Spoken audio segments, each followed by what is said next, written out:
அன்று முற்றத்தில் அழித்து அழித்து நான் ஆளாய் எழுதிய மண்ணல்லவா என்று நான் பாடும் பாட்டும்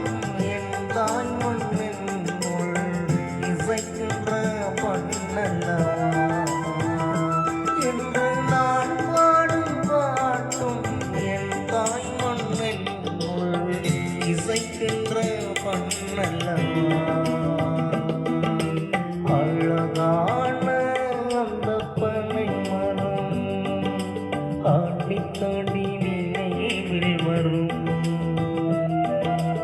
ஆடித்தாடி நினைவில் வரும், ஆடித்தாடி